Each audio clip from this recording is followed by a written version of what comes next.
السلام علیکم، welcome to dream record.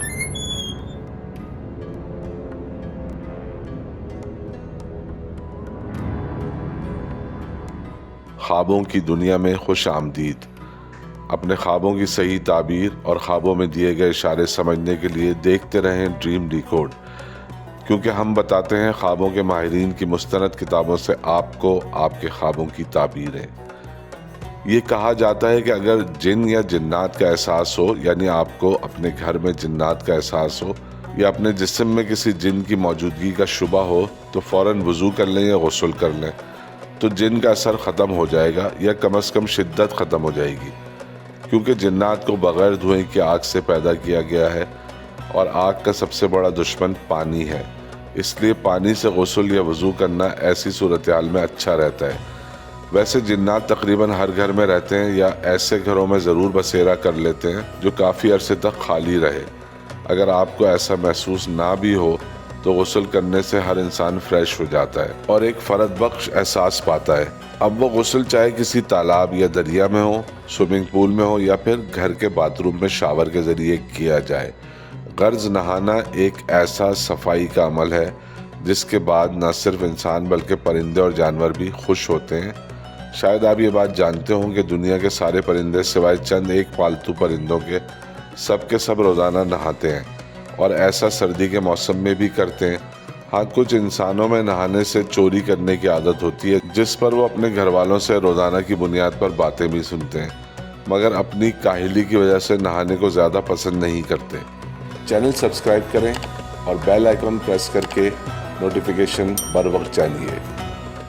اگر آپ خواب میں خود کو صاف پانی سے غسل کرتے ہوئے دیکھیں تو یہ یقیناً ایک بے حد خوش قسمتی کا خواب ہے، اور ممکن ہے کہ ایسا خواب دیکھنے کے بعد آپ کے وہ کام بھی ہو جائیں جن کے آپ منتظر تھے لیکن کوئی خبر نہیں آ رہی تھی، جیسے کہ کسی ملک کا ویزا لگنا یا کسی جگہ آپ نے ملازمت کے لیے انٹرویو دیا ہوا ہو اور وہاں سے کوئی جواب نہ آ رہا ہو، یا کسی جگہ سے آپ کی پیمنٹ آنی ہو مگر اس میں مسلسل تاخیر ہو رہی ہو۔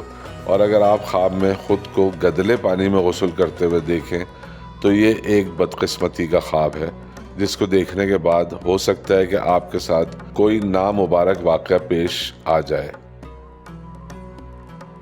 پرانے زمانے میں صندوق ایک ایسی چیز ہوتی تھی جو تقریباً ہر گھر میں مختلف چیزیں سنبھال کر رکھنے کے کام آتا تھا، اور اکثر لوگ اس میں اپنی قیمتی چیزیں جیسے جہیز وغیرہ کا سامان بھی رکھتے تھے، اور زیادہ تر لوگ سردیوں کے کپڑے اور لحاف گدے بھی رکھتے تھے۔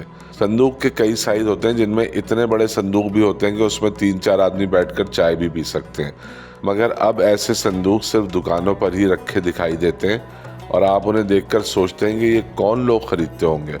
ویسے صندوق کا ذکر کئی کہانیوں میں بھی ملتا ہے، جن میں عام طور پر صندوق میں کوئی خزانہ وغیرہ چھپانے کا واقعہ ہوتا ہے۔ فلموں میں بھی جب کسی کے ہاتھ کسی خزانے کا پتہ لگتا ہے تو وہ کسی صندوق میں رکھے خزانے کا ہی ذکر ہوتا ہے۔ ویسے صندوق ترکی زبان کا لفظ ہے، اور اردو اور دیگر زبانوں میں بھی صندوق کو صندوق ہی کہتے ہیں۔ اگر آپ خواب میں کوئی ایسا صندوق دیکھتے ہیں جو آپ کا اپنا ہو اور آپ اسے کھول کر کوئی چیز تلاش کر رہے ہیں مگر وہ چیز نہ ملے، تو یہ خواب آپ کی مالی مشکلات کی خبر ہے۔ خواب میں صندوق دیکھنا تابوت اور موت کی بھی علامت ہو سکتا ہے، اور آپ کے اندر موجود دولت حاصل کرنے کی بھرپور خواہش کی بھی نشانی ہے۔ لیکن اگر آپ خواب میں کوئی چھوٹا صندوق دیکھیں جو کہ اصل زندگی میں نہیں ہوتا، یعنی اپنے سائز کے اعتبار سے اتنا چھوٹا صندوق نہیں ہوتا، تو یہ خواب درازی عمر خوشحالی اور خوشگوار گھریلو زندگی کی خوشخبری ہے۔ اگر آپ کبھی کسی تاریخی عمارت میں جائیں جہاں کوئی بڑا سا گنبد بھی موجود ہو اور آپ درمیان میں کھڑے ہو کر آواز نکالیں تو آپ کو اپنی آواز گونجتی ہوئی سنائی دے گی یا پھر دوبارہ سنائی دے گی۔ کئی ایسی وادیاں بھی ہوتی ہیں جہاں آپ اونچی آواز میں کچھ بولیں تو وہ دوبارہ سنائی دیتا ہے۔ فزکس اس کو ایکو کہتی ہے، اور ساؤنڈ انجینئرنگ میں اسے ریورب کہا جاتا ہے، یعنی آواز ایک بار پیدا ہو اور کسی چیز سے ٹکرا کر دوبارہ سنائی دے۔ اگر آپ خواب میں ایسی آوازیں سنیں اور وہ آپ کی اپنی آواز ہو یا کسی اور کی، تو یہ خواب غلط خبروں کی اطلاع دیتا ہے، اور یہ بھی ممکن ہے کہ آپ اپنا اعتماد کھو رہے ہوں۔ ایک زمانے میں صحرا یعنی ریگستان کو راستہ بھولنے کی علامت سمجھا جاتا تھا، مگر اب صحرا میں ڈیزرٹ سفاری کی جاتی ہے۔ آپ نے دبئی کی اکثر ویڈیوز میں دیکھا ہوگا کہ لوگ صحرا میں بڑی بڑی گاڑیاں دوڑاتے نظر آتے ہیں۔ انسان نے آج کے دور میں صحرا کو بھی تسخیر کر لیا ہے اور صحرا میں سڑکیں بنا لی ہیں جن پر لوگ گاڑیاں چلاتے نظر آتے ہیں۔ خواب میں ریگستان دیکھنا دوستوں اور دولت کے نقصان کی نشاندہی کرتا ہے اور یہ تنہائی کی بھی علامت ہے۔ امید ہے کہ آپ کو ہماری یہ ویڈیو پسند آئی ہوگی۔ دیکھتے رہیں ڈریم ڈیکوڈ۔ اللہ حافظ۔